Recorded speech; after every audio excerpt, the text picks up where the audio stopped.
Hello to everyone, कैसे हैं आप सभी। आई होप आप सभी बहुत अच्छे होंगे। एंड मेरा नाम हिमांशी है। आज की वीडियो में हम बात करने वाले हैं एंशिएंट हिस्ट्री में मौर्यन एम्पायर यानी कि मौर्य साम्राज्य के बारे में। इससे पहले ऑलरेडी मैं 4 से 5 वीडियोस अपलोड कर चुकी हूँ एंशिएंट हिस्ट्री पर, और इन वीडियोस के थ्रू हम जल्द से जल्द अपना जो रिवीजन है और जो भी चीज़ें हमारे दिमाग में नहीं बैठती हैं, हम 3 से 4 बार सिर्फ वीडियो को देखेंगे और सारी चीज़ें अपने दिमाग में फिट एंड फाइन कर लेंगे। मैं ये गारंटी के साथ कह सकती हूँ कि 3 से 4 बार वीडियोस को देखने के बाद आपको कोई भी जो डाउट रहेगा किसी भी टॉपिक से रिलेटेड, वो बाद में नहीं बचेगा। जो रह जाता है वो नहीं बचेगा। इवनली मेरी वीडियो नहीं, जो भी टीचर से आप फॉलो कर रहे हैं, आप उनकी भी वीडियोस अगर आपको समझ नहीं आती है ना, तो 2 से 3 बार आप देख लीजिए। देखने मात्र से ही ना आपकी चीज़ें बहुत ज़्यादा क्लियर हो जाएंगी। ठीक है, तो बिना किसी देरी के स्टार्ट करते हैं अपने टॉपिक को। जो मौर्यन एम्पायर है, हम उसके बारे में बात कर रहे हैं। और मौर्यास का जो शासनकाल था वो 322 BC से लेकर 185 BC तक का रहा। तो बात कर लेते हैं जो मौर्य साम्राज्य के स्रोत हैं, मतलब सोर्सेज हैं, हमें कहाँ से पता चलता है मौर्यास के बारे में। मौर्यास के बारे में हमें पता चलता है, उसकी स्रोत सबसे बड़ा स्रोत माना गया है जो कौटिल्य है, उनकी जो बुक है अर्थशास्त्र, वहाँ से हमें पता चलता है। सेकेंड हमें कहाँ से पता चलता है, सेकेंड एक स्रोत माना जाता है पॉपुलर, विशाख दत्त की मुद्र राक्षस एक बुक है विशाख दत्त की। किसकी?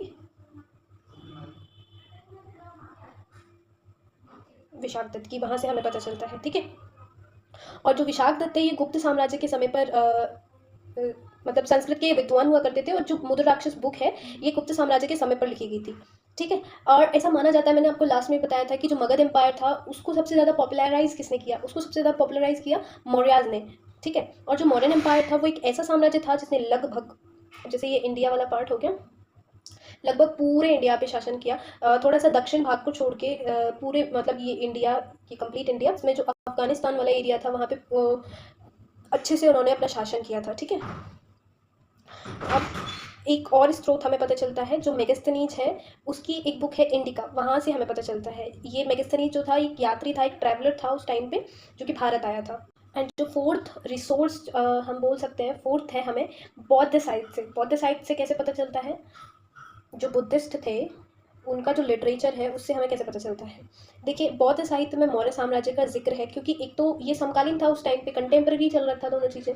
दूसरा सबसे बड़ा कारण ये कि मौर्यन एम्पायर जो था उसका महान शासक जो अशोक थे, उन्होंने ना बौद्ध धर्म को अपनाया था, इसलिए बौद्ध साहित्य में अशोक के बारे में चीज़ें मिलती हैं। जो अशोक है उसके बारे में हमें चीज़ें मिलती हैं, अभी आगे हम पढ़ेंगे भी। ठीक है, और जैसे जातक कथाएं हो गई बौद्ध साहित्य में, दीप वंश, महावंश, दिव्यदान हो गई, इन सब चीज़ों से हमें मौर्य साम्राज्य के बारे में कुछ ना कुछ चीज़ें हमें पता चलती है। ठीक है, तो नेक्स्ट अभी हम देखेंगे कि जो चंद्रगुप्त मौर्य थे उन्होंने मौर्यन एम्पायर को कैसे वो संस्थापक बने मौर्य साम्राज्य के।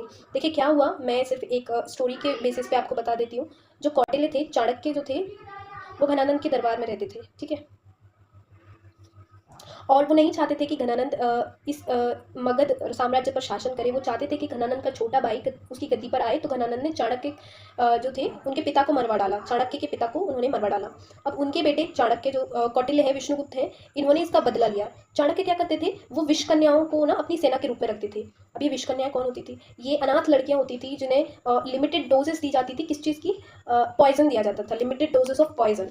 अब उससे क्या होता था, शुरू से ही जब उन्हें ये सब चीज़ें दी जाती थी तो उन्हें तो इस चीज़ से कोई फ़र्क नहीं पड़ता था, उन्हें तो आदत हो चुकी थी। जो जहर होता था, तो जो उनका विष कन्याओं का जो लिप्स होते थे और जो उनका सलाइवा होता था, तो उसमें जहर होता था। इन विष कन्याओं का प्रयोग करके वो शत्रुओं को खिलाफ चीज़ें लड़ते थे, मतलब शत्रुओं को हराते थे। चाणक्य जो थे वो घनानंद के दरबार में नाग साधु के वेश में गए थे एक बार, और इनकी बेइज्जती होने पर इन्होंने पाटलिपुत्र की जनता बहुत संख्या में मरेगी ऐसा शाप उनको दे दिया।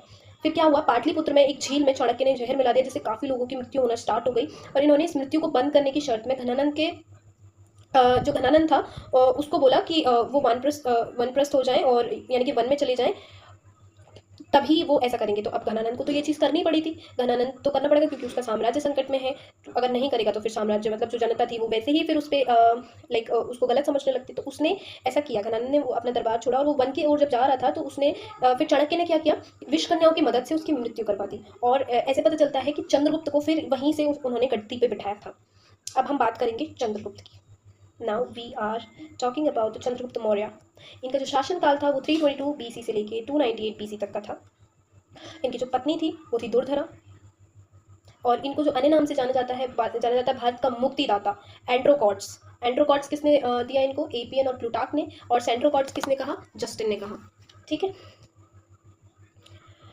305 बीसी में सेल्यूकस निकेटर के साथ इनका युद्ध हुआ। इस समय इस युद्ध को हारने के बाद निकेटर ने अपनी बेटी कार्नेलिया हेलेना की शादी मतलब जो कार्नेलिया हेलेना थी उनकी शादी कर दी चंद्रगुप्त मौर्य से। मतलब सेल्यूकस निकेटर ने अपनी बेटी की शादी करवा दी चंद्रगुप्त के साथ।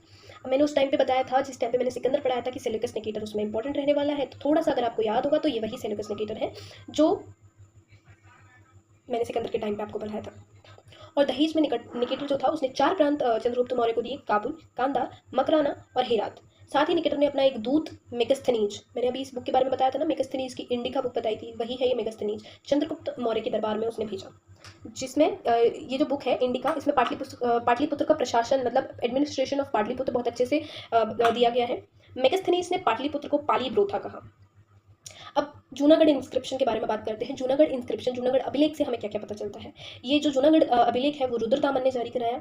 इसे सुदर्शन झील सौराष्ट्र जो गुजरात में है वहाँ का वर्णन मिलता है। इसका निर्माण चंद्रगुप्त के राज्यपाल पुष्यगुप्त ने कराया था।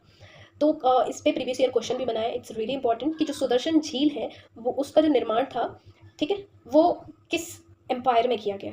तो हमें क्या आंसर करना होगा वहाँ पे, मौर्य काल में और मगध एम्पायर में। यह संस्कृत में जारी हुआ पहला अभिलेख माना जाता है। चंद्रगुप्त जो थे वो जैन धर्म के अनुयायी थे, वो यहाँ से पता चलता है। उसने जो चंद्रगुप्त मौर्य थे उन्होंने जो जैन धर्म की दीक्षा ली थी वो भद्रबाहु से ली थी। अभी भद्रबाहु कौन थे, भद्रबाहु शिष्य थे जैनिज्म, मैंने पढ़ाया था तो वहाँ पे मैंने आपको बताया था। इसके बाद ये सारा साम्राज्य अपने पुत्र बिंदुसार के हाथों में सौंपकर श्रवणबेलगोला कर्नाटक चले गए। वहाँ चंद्रगिरी की पहाड़ियों पर संलेखना व्रत। अब ये संलेखना व्रत क्या होता है, देखिए संलेखना व्रत ऐसा माना जाता है जैन धर्म में कि संलेखना व्रत के द्वारा इंसान को अपने प्राण त्याग देने चाहिए। संलेखना व्रत में क्या किया जाता है कि इंसान कुछ भी ना खाएगा ना पिएगा जब तक कि उसकी डेथ नहीं हो जाती है, वो कुछ भी ग्रहण नहीं करेगा। तो इसी व्रत के द्वारा चंद्रगुप्त मौर्य ने अपने प्राण त्याग दिए। अब नेक्स्ट है उनका जो सन है बिंदुसार, उनके जो बेटे बिंदुसार है उनका शासनकाल अब हमें पढ़ना है। 298 बीसी से लेकर 273 बीसी तक बिंदुसार का शासनकाल रहा। इसके अदर्स नेम हमें बताए जाते हैं अमित्रपात, वरिसार, भद्रसार, सिंहसेन और अमित्रकोटिज। ये इंपॉर्टेंट है, जो इसके नाम है इनसे क्वेश्चन आ चुके हैं। इसके दरबार में फिलाडेल्फस आया था और डायमिकस आया था। जो फिलाडेल्फस था इसे टॉलमी ने भेजा था मिस्र से और इसे एंटियोकस ने सीरिया से भेजा था। इसके समय में तक्षशिला में अशांति थी जिसका दमन करने के लिए इसने अपने पुत्र सुशीम को भेजा था। सुशीम था बड़ा पुत्र और जो अशोका थे वो छोटे बेटे थे बिंदुसार के। बिंदुसार के 2 पुत्र थे, सुशीम और अशोक। सुशीम बड़ा था और अशोक जो थे वो छोटे थे। इसके समय में प्रधानमंत्री चाणक्य ही रहे।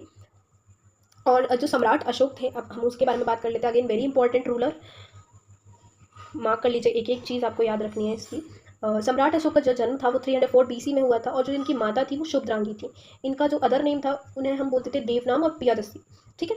अशोक के नाम किन किन अभिलेखों से पता चलता है, देखिए क्या होता है, जो सम्राट अशोक थे उनका नाम हमें कभी सम्राट अशोक देखने को ही नहीं मिला, हमें सिर्फ देवनाम और प्रियदर्शी ज़्यादा देखने को मिले। लेकिन जिन सोर्सेज से हमें पता चला, जिन इंस्क्रिप्शन के थ्रू हमें पता चला कि जो देवनाम है और प्रियदर्शी है वही अशोक है, वो अभिलेख है मास्की कर्नाटका में, नेटूर भी कर्नाटका में है और उद्यगोलान भी कर्नाटका में है और एक गुर्जरा जो कि मध्य प्रदेश में है। और भब्रू अभिलेख जो राजस्थान में है, अशोक ने स्वयं को मगध का सम्राट उसमें बताया है, ठीक है। यहाँ से हमें पता चलता है, बहुत ज़्यादा इंपॉर्टेंट है, मैं यकीन कहिए स्टार मार्क कर लीजिएगा आप यहाँ पे। अब देखिए ये जो अभिलेख थे वो टी फैंथलर द्वारा 1750 में खोजा गया था और जो सबसे पहले इनको डिसाइफर किया, सबसे पहले पढ़ा, वो जेम्स प्रिंसेप ने 1837 में पढ़ा। वेरी वेरी इंपॉर्टेंट क्वेश्चन यहाँ से बना है, प्रीवियस ईयर क्वेश्चन में आप चेक कीजिएगा। अगर आप किरण या पिनेकल लगाते होंगे तो वहाँ पे भी आपको ये प्रीवियस ईयर क्वेश्चन में दिख जाएगा कि जो जेम्स प्रिंसेप थे उन्होंने सबसे पहले इसको डिसाइफर किया। अशोक के अभिलेखों की जो भाषा थी, भारत में ब्राह्मी लिपि, पाकिस्तान में खरोश थी, अफगानिस्तान में अमराइक, एशिया माइनर में टर्की वाला जो हिस्सा है उसमें ग्रीक लिपि इन्होंने फॉलो की, ठीक है। अशोक ने कलिंग युद्ध को जीता। कलिंग को जीता 261 बीसी में इन्होंने कलिंग युद्ध किया। कलिंग की राजधानी तोसली जो हुआ करती थी, राजा पदम नाम हुआ करते थे उस टाइम पे, और उस समय जो कलिंग था वो दया नदी के किनारे पे था, ठीक है। अशोक की नीति जो थी उस टाइम पे, युद्ध के टाइम पे, वो थी भेरी घोष की नीति। ये टर्म इंपॉर्टेंट है, भेरी घोष की नीति किसे कहते थे, युद्ध की नीति जो होती थी उसे भेरी घोष की नीति कहते थे। कलिंग युद्ध के बाद अशोक का मरना काफ़ी चीज़ों से बदला, जैसे बहुत सारे लोगों की मृत्यु हुई और उसके बाद से अशोक के मन में जो परिवर्तन आया कलिंग युद्ध के बाद से, तो उन्होंने भेरी घोष की नीति को छोड़ के ना धम्म की नीति अपनाई। अब धम्म हम पढ़ चुके हैं, धम्म बोलते हैं एक तरह से धर्म के मार्ग पर चलना, यानी कि शांति की नीति उन्होंने अपनाई थी, ठीक है। इस युद्ध के बाद अशोक ने बौद्ध धर्म को अपनाया। बौद्ध धर्म को अपनाने की प्रेरणा उन्होंने अपने भतीजे निर्ग्रोध से ली और उसकी शिक्षा जो थी वो उपगुप्त से ली थी। निर्ग्रोध कौन था, सुशीम का बेटा। सुशीम कौन था, सुशीम था अशोक का भाई।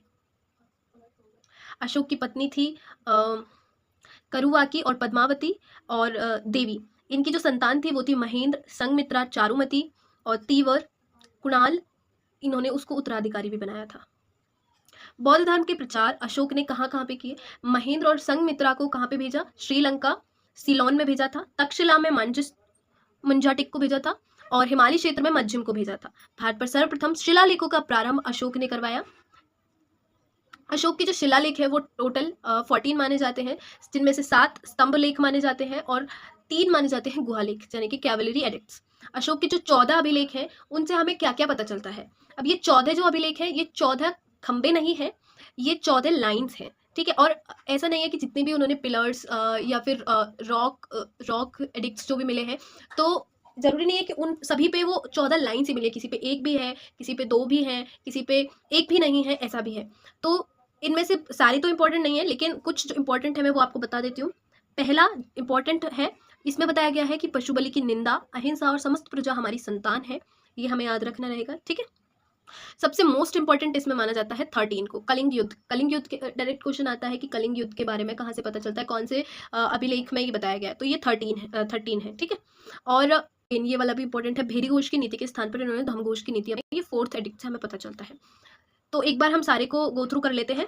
पहला, पशु बलि की निंदा, अहिंसा, समस्त प्रजा हमारी संतान है। इन्होंने ना समस्त प्रजा को अपनी संतान कहा है, ठीक है। पशु चिकित्सा, दक्षिण राज्यों का उल्लेख, जो चेर चोल पांड्याज हैं, सतीपुत्र हैं, उनके बारे में यहाँ पे बताया है। अधिकारी जो होते हैं राज्यों की युक्त प्रदेशक, प्रत्येक 5 वर्ष में ये जो भ्रमण करते हैं उसके बारे में तीसरे एडिक्ट में बताया गया है। 4th में बताया है भेरी घोष की नीति के स्थान पे उन्होंने धम्म की घोष की नीति अपनाई। और 5th में बताया है धम्म महामात्र। धम्म महामात्र कौन होते हैं? जो धम्म को बढ़ाते हैं, जो बढ़ावा देते हैं, वो अधिकारी जो होते हैं वो धम्म महामात्र कहलाते हैं। छठा है आत्मनियंत्रण। यदि जन कल्याण की बात है तो उसके अधिकारी किसी भी समय अवगत उन्हें करा सकते हैं, चाहे वो दिन हो चाहे शाम हो, तो इसके बारे में 7th एडिक्ट से हमें पता चलता है। 6 से 7th में है धार्मिक समन्वय, और 8वीं में है धम्म यात्रा के बारे में, उसके बाद से मैंने नहीं लिखे हैं। 13वां जो है वो कलिंग युद्ध के बारे में बताता है, बहुत ज़्यादा इंपॉर्टेंट है। और 14 जो है वो गॉडविल यानी कि सद्भावना के बारे में बताता है, ठीक है। इसके बाद क्या होता है, मौर्यास जो होते हैं, मौर्य काल का 3 भागों में विभाजन हो गया। पहला था नाभिकीय, दूसरा था मुख्य और दूरवर्ती क्षेत्र। इसका जो समाज था वो पितृसत्तात्मक था। भाषा इसकी संस्कृत, प्राकृत और पाली। सम्राट अशोक ने राजकीय भाषा घोषित की, ठीक है, पाली को। मुद्रा यहाँ पे पढ़ चलती थी। मौर्य वंश का जो अंतिम शासक हुआ वो हुआ बृहद्रथ। स्टार्टिंग में कौन था मगध एम्पायर का? वो भी बृहद्रथ था। और लास्ट कौन था मगध एम्पायर का? वो भी बृहद्रथ ही है, ठीक है, लेकिन वो अलग अलग है। जो पहले वाला बृहद्रथ था वो महाभारत कालीन था, और ये वाला जो बृहद्रथ है वो अशोक के पुत्र संप्रीति का पुत्र बृहद्रथ वो है ये। तो अशोक के टाइम पे ना एक सेकंड, तो यहाँ मौर्यन काल में अशोक तक आते आते क्या हुआ, 5 प्रोविंसेस होने लगी। 5 प्रोविंसेस, अब ऐसे समझ जाना आप। 5 प्रोविंसेस जो नदन में होती थी हम उसे बोलते थे उत्तर पथ, जिसकी राजधानी होती थी तक्षशिला। ईस्टर्न में होती थी उसे बोलते थे प्राच्य पथ, जिसकी राजधानी थी तोशली या कलिंग। सदन में जो होती थी उसे बोलते थे दक्षिण पथ, जिसकी राजधानी होती थी कैपिटल सुवर्णगिरी। वेस्टर्न में अवंती पथ, जिसकी राजधानी होती थी उज्जैन। सेंट्रल प्रोविंस में आता था पूरा मगध, ठीक है। और अब हम पढ़ेंगे कुछ मौर्यन एडमिनिस्ट्रेशन, मौर्यन मतलब कि जो मौर्य प्रशासन था उसके बारे में। तो मौर्य प्रशासन में कौटिल्य के द्वारा सप्तांग सिद्धांत दिया गया, जिसमें कि प्रशासन को नियंत्रित करने के 7 एलिमेंट्स बताए गए।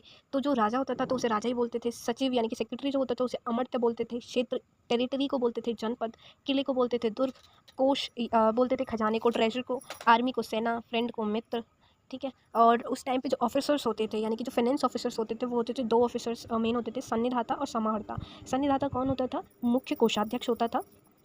और जो समाहर्ता होता था वो राजस्व का कलेक्टर जनरल होता था। तो इसमें से कौन ज़्यादा इंपॉर्टेंट होता था? सन्निधाता और समाहर्ता में से समाहर्ता ज़्यादा इंपॉर्टेंट होता था दोनों में से।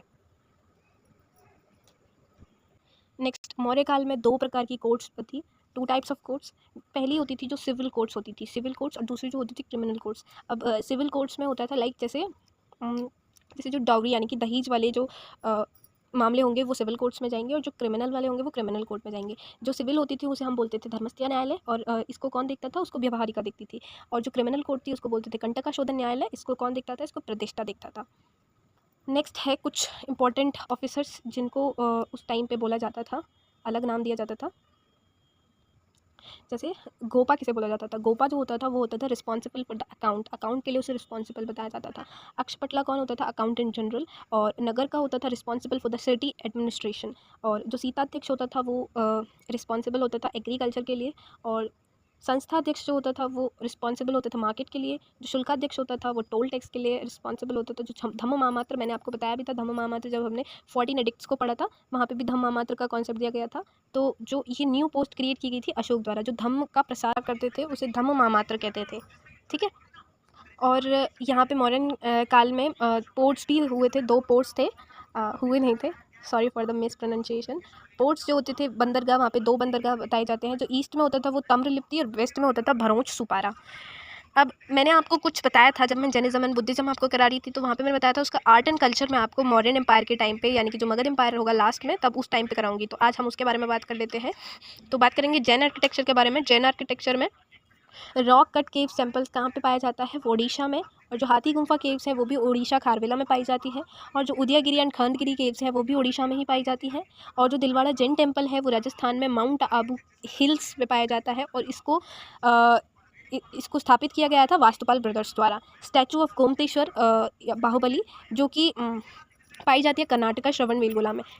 बेलगोला में मैंने आपको लास्ट में बताया था कि चंद्रगुप्त मौर्य ने अपने प्राणों को त्यागा था, वो यहीं पे जाके कर्नाटका में ही श्रवण बेलगोला में ही जाके त्यागा था अपने प्राण को। और किस विधि द्वारा, किस व्रत द्वारा, तो वो था संलेखन व्रत द्वारा, ठीक है। इसके अब जो ये गोमतेश्वर है, बाहुबली है, ये है जो हमारे फर्स्ट तीर्थंकर जो हुए थे ऋषभदेव, उनके बेटे हैं ये, ठीक है। तो जहाँ पे ये इनकी स्टैचू है वहीं पे ही क्या बनाया जाता है, एक महामत्स्य अभिषेक त्यौहार भी मनाया जाता है। और अब बात करते हैं हम कुछ टर्म्स जो कि बुद्धिज़्म में ज़्यादा फेमस हैं, जैसे कि चैत्यास, विहारास और धम्मा। चैत्या क्या होती हैं, चैत्यास होते हैं प्रेयर हॉल, जो कि बुद्धिज़्म के जो लोग होते हैं, जो बुद्धिज़्म को फॉलो करते हैं, वहाँ पे जब जाते हैं तो वो प्रेयर हॉल्स होते हैं स्तूपास में, उसे हम चैत्यास बोलते हैं। विहारास क्या होते हैं, वो होते हैं रेसाइड हॉल्स, जैसे हम बिहार भी बोलते हैं, इंग्लिश में विहारास हम प्रोनाउंस करेंगे उसको। हम आप सभी को पता ही है। स्तूपा में हम पढ़ते हैं, जैसे कुछ इंपॉर्टेंट स्तूपास मैंने यहाँ पे लिखे हुए हैं, जैसे भरूच स्तूपास कहाँ पे है, वो एमपी में है। लार्जेस्ट स्तूपास कौन सा है, लार्जेस्ट है हमारा केसरिया बिहार में। धार्मिक स्तूप कहाँ पे है, ये सारनाथ उत्तर प्रदेश में है। रामभर स्तूप कहाँ पे है, कुशीनगर उत्तर प्रदेश में। सांची स्तूप, ये सांची में एमपी में, मतलब मध्य प्रदेश में है। और अक्रॉस द वर्ल्ड अगर हम बात करें, एक बार प्रीवियस ईयर क्वेश्चन में पूछा हुआ है ये, तो ये है बोरोबुदुर जो कि इंडोनेशिया में है, ठीक है। और बुद्धिस्ट टाइम पे जो यूनिवर्सिटीज़ थी उनके बारे में बात कर लेते हैं। बुद्धिस्ट टाइम पे जो यूनिवर्सिटीज़ थी, नालंदा विश्वविद्यालय बिहार में, इसे कुमारगुप्त फर्स्ट ने बनवाया था। विक्रमशिला जो कि बिहार में ही है, इसे धर्मपाल ने बनवाया था। उदंतपुरी ये गोपाल ने बनवाई थी, ठीक है। और नेक्स्ट है जो बुद्ध में त्रिरत्न हम मानते हैं, वो है बौद्ध, धम्म एंड संघ। और आप मुझे कमेंट करेंगे कि जैनिज़्म में त्रिरत्न हमने कहाँ पढ़ा था। जैनिज़्म में त्रिरत्न जो थे वो क्या थे, ठीक है। होली प्लेसेस हैं जो कि बुद्धा से जुड़े हुए हैं, बुद्ध धर्म से जुड़े हुए हैं। 8 होली प्लेसेस माने जाते हैं। पहला बात करेंगे लुम्बिनी, बोधगया, सारनाथ, कुशीनगर, राजगृह, श्रावस्ती, वैशाली, और क्या प्रॉब्लम हो रही है, वैशाली और संक्सिया, ये 8 होली प्लेसेस हैं। नेक्स्ट हमारा जो टॉपिक है वो मॉडर्न आर्ट एंड कल्चर के ऊपर है, मॉडर्न आर्ट एंड आर्किटेक्चर के ऊपर है। तो ये वीडियो बहुत ज़्यादा लंबी हो जाएगी, तो इसके ऊपर मैं पर्टिकुलरली एक इंडिविजुअल वीडियो बनाऊंगी और जिसमें हम मॉडर्न आर्ट एंड आर्किटेक्चर के बारे में बात करेंगे। तो आज की वीडियो में हम सिर्फ इतना ही रखते हैं गाइस। एंड अगर आपने यहाँ तक ये वीडियोज़ देखी है तो आपको दिल से बहुत बहुत बहुत बहुत thank you so much. And guys, आप सब लोगों को पता ही होगा, यहाँ से आपका एक क्वेश्चन भी नहीं छूटने वाला है। मैंने इतना कुछ करा दिया है, भले ही आपको लग रहा होगा कि वीडियो छोटी है, शायद इसमें सारी चीज़ें कंप्लीट नहीं होंगी, बट इफ़ यू सी की छोटी वीडियो है लेकिन कंटेंट इसमें काफ़ी ज़्यादा आपको प्रोवाइड किया गया है। और जो कंटेंट है वो एग्ज़ाम ओरिएंटेड है। तो आप सब लोगों से मेरी रिक्वेस्ट रहेगी, अगर आपने अभी तक चैनल को सब्सक्राइब नहीं किया है, अगर आप ऐसी वीडियोस और टाइम टू टाइम पे पाना चाहते हैं और अपने रिवीजन को और इन्हेंस करना चाहते हैं, तो प्लीज़ चैनल को सब्सक्राइब कर लीजिए। अगर वीडियो पसंद आई है तो उसे लाइक करना मत भूलिएगा। Thank you so much. मिलते हैं नेक्स्ट वीडियो में नेक्स्ट टॉपिक के साथ, तब तक के लिए बहुत सारा ध्यान रखिए। Bye bye. Thank you.